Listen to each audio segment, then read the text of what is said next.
Good morning class 10। आज हम लोग पढ़ेंगे हमारी हिंदी की पूरक पुस्तिका कृतिका की पाठ एहिठैया झुलनी हैरानी हो रहा। तो बच्चों, आज हम इस पाठ को पढ़ेंगे। इस पाठ को हम सबसे पहले देखेंगे कि इस पाठ के शीर्षक का क्या मतलब है। तो इस पाठ के शीर्षक का मतलब है, हे राम, इसी स्थान पर मेरी नाक की लौंग खो गई है।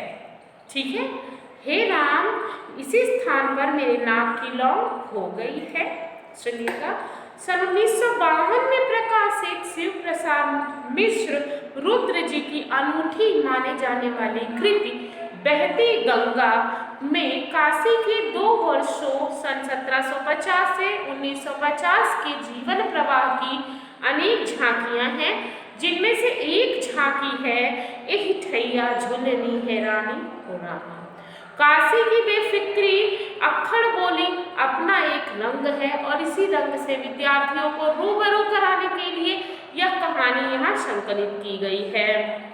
एहिठैया झुलनी हैरानी हो रामा में यथार्थ और आदर्श, दंत कथा और इतिहास मानव मन की कमजोरियों की अभिव्यक्ति है और यह सब अपने विशिष्ट भाषागत प्रयोग एवं शैली शिल्प की नवीनताओं में अभिव्यक्त हुआ है। यह कहानी गीत संगीत के माध्यम से एक अलग तरह की प्रेम कहानी को रूपाकार करती है। बनारस में 4-5 के समूह में गाना गाने वालियों की परंपरा रही है। इसे गौनहारिन परंपरा कहते थे। दुलारी बाई इसी परंपरा की एक कड़ी है। उसका परिचय संगीत कार्यक्रम में 16-17 वर्षीय टुन्नू से होता है। वह संगीत में उसका प्रतिद्वंदी था। एक दिन दुलारी महाराष्ट्रीय महिलाओं की तरह धोती लपेटकर दनादन दंड लगाती जा रही थी। उसे पसीना आ रहा था। पसीना पोंछकर उसने अपने भुजदंडों को गर्व से देखा और प्याज तथा हरी मिर्च के साथ भीगे चने खाने शुरू कर दिए। तब दरवाजे की कुंडी खटखटाई गई। दुलारी ने बाकायदा धोती पहनकर दरवाजे की खिड़की खोल दी। बाहर दंगल में एक बंडल सा दबाए टुन्नू खड़ा था। दुलारी के पूछने पर उसने बताया, साल भर का त्योहार होली था, इसलिए यह साड़ी ले आया। यह साड़ी खास गांधी आश्रम की बनी हुई है। और दुलारी चिल्लाई, होली का त्योहार था तो तुम यहाँ क्यों आए हो? तुम मेरी क्या हो? और यदि खैरियत चाहते हो तो यह कफन लेकर सीधे यहाँ से चले जाओ। तो वह कहती चली गई, अभी तुम्हारे लिए दूध के दांत भी नहीं टूटे और सिर पर मजनूपन सवार हो गया है। मैं तुम्हारे भले के लिए कहती हूँ कि यह गलती तुम जैसों के लिए नहीं है। मैं तुम्हारी माँ से भी 1 बरस बड़ी हूँ। टुन्नू ने केवल इतना ही कहा कि मन पर किसी का वश नहीं, वह रूप या उम्र का कायल नहीं होता। टुन्नू कोठरी से बाहर चला गया और दुलारी उसे खड़ी खड़ी देखती रही।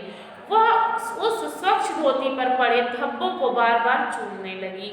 दुलारी के जीवन में टुन्नू का प्रवेश कुछ महीने पहले ही हुआ था। डुक्कर पर गाने वाली वो में दुलारी की बड़ी प्रसिद्धि थी। कजरी दंगल में दुलारी को अपनी ओर से खड़ा करके लोग जीत निश्चित मान लेते थे। साधारण गाना हो चुकने के बाद डुक्कर पर चोट पड़ी, तब विपक्ष की ओर से 16-17 साल का लड़का ललकार उठा और वो 16-17 साल का जो लड़का था वो कौन था बच्चों? वो टुन्नू था। और उसने गीत को गाया। उसने जब गीत गाया तो उसका गाना जैसे था, रनिया लय परमेश्वरी नोट, दड़बोड़े से घेवर बुंदिया, दे माथे मोती कह बिंदिया, और किनारी में सारी के टाक सुनहली गोट, रनिया लय परमेश्वरी लोट। ये लोग इस गाने को सुनकर हैरान थे, क्योंकि दुलारी बात बात पर तीर कमान हो जाती थी। वह आज अपने स्वभाव के प्रतिकूल खड़ी खड़ी मुस्कुरा रही थी। टुन्नू के सार्वजनिक आविर्भाव का यह तीसरा और चौथा अवसर था। उसके पिता घाट पर बैठकर और 10-5 घरों में यजमानी में सत्यनारायण की कथा से लेकर श्राद्ध और विवाह तक के कर्म करके अपनी कमाई करके घर चला रहे थे। उनके पुत्र को आवारा लड़कों की संगति में शायरी का शस्गा लग गया था। टुन्नू ने दुलारी के पके जामुन जैसे काले रंग की ओर इशारा करके पद्य में कहा था। तुम्हें दुनिया नारी क्यों कहती हो, तुम तो सचमुच कोकिला हो। रंग तुम्हारा कोकिला जैसा ही है, कंठ भी कोकिला की कूक को मात करता है। कोकिला को कौवे की मादा पालती है, तुम्हारा भी पोषण दूसरों के द्वारा हुआ है। कोयल की आंखें लाल लाल होती हैं, यह कमी भी पूरी हुआ चाहती है। मेरा गाना सुनकर तुम्हारे नेत्र भी लाल लाल हो जाते हैं। टुन्नू ने भूल की, दुलारी की आंखें क्रोध से नहीं गांजे की आग से लाल हो रही थी। वह टुन्नू का यह आक्षेप सुनकर जोर से हंस पड़ी। टुन्नू का गीत समाप्त हो गया। दुक्कड़ पर फिर चोट पड़ी, सहनाई का मधुर स्वर गूंजा। अब दुलारी की बारी आई। उसने अपनी दृष्टि मद विह्वल बनाते हुए टुन्नू के दुबले पतले परंतु गोरे गोरे चेहरे को आंख भर कर देखा और उसके कंठ से छल छल करता हुआ स्वर फूट निकला। जो स्वर निकला वो इस प्रकार है। कोढ़ियल मुँह में लेब बकोट, तोर बाप तह घाट अगोरलन, कौड़ी कौड़ी जोर बटोरलन, तैसर बोला बोल जिंदगी में कब देखले लोट, कोढ़ियल मुँह में लेब लोट। ठीक है, अब वज्रडीहा वाले वाहवाही करते हुए सुनने लगे। दुलारी गा रही थी, तुझे लोग आदमी व्यर्थ समझते हैं, तू तो वास्तव में बगुला है। बगुले के पर जैसा ही तेरे शरीर का रंग है, वैसे भी तू बगुला भगत भी है। उसी तरह तुझे भी हंस की चाल चलने का साहस हुआ है, परंतु कभी न कभी तेरे गले में मछली का कांटा जरूर अटकेगा। उस दिन तेरी कलई खुल जाएगी। इसी कार्यक्रम में टुन्नू मशहूर हो गया था। यही टुन्नू और दुलारी का प्रथम परिचय हुआ था। टुन्नू के जाने के बाद जब दुलारी ने उसने ध्यान दिया कि आज टुन्नू की वेशभूषा में बड़ा अंतर था। टुन्नू ने खादी का कुर्ता और गांधी टोपी पहन रखी थी। दुलारी ने भी अपने कपड़ों का संदूक खोला और टुन्नू की दी हुई साड़ी सहेज कर रख दी। आज उसका मन चंचल हो उठा था। टुन्नू उसके पास पहले कई बार आया था। वह केवल दुलारी की बातें सुनता था, हृदय की कामना प्रकट नहीं करता था। दुलारी यह समझ नहीं पा रही थी, समझ रही थी कि टुन्नू का उसके शरीर के प्रति कोई आकर्षण नहीं है, उसका संबंध तो आत्मा से है। टुन्नू के प्रति उसकी उपेक्षा भी दिखावटी थी। वह सत्यता को स्वीकार करने को तैयार ना थी। तभी फेकू सरदार ने उसकी कोठरी में प्रवेश लिया। उसने धोतियों का एक बंडल दुलारी के पैरों के पास रख दिया। दुलारी ने बंडल को ठोकर मारी और बोली, तुमने तो होली पर साड़ी देने का वादा किया था।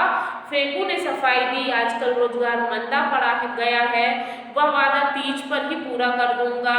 दुलारी ने उसे उत्तर देना चाहती थी कि आजादी के दीवानों का दल भैरवनाथ की संकरी गली में घुसा और भारत जननी की जय के नारे सब ओर गूंजने लगे। चार लोगों ने एक चादर को फैलाकर उसके कोने को मजबूती से पकड़ रखा था। उस चादर के ऊपर खिड़कियों से विदेशी धोतियों, साड़ियों, कमीजों आदि की बरसात होने लगी। यह देखकर दुलारी ने भी अपनी खिड़की खोलकर मैनचेस्टर तथा लंकाशायर में बनी कोरी धोतियों का बंडल चादर पर फेंक दिया। जुलूस आगे बढ़ गया। खुफिया पुलिस के रिपोर्टर अली सगीर ने दुलारी को ऐसा करते देख लिया था।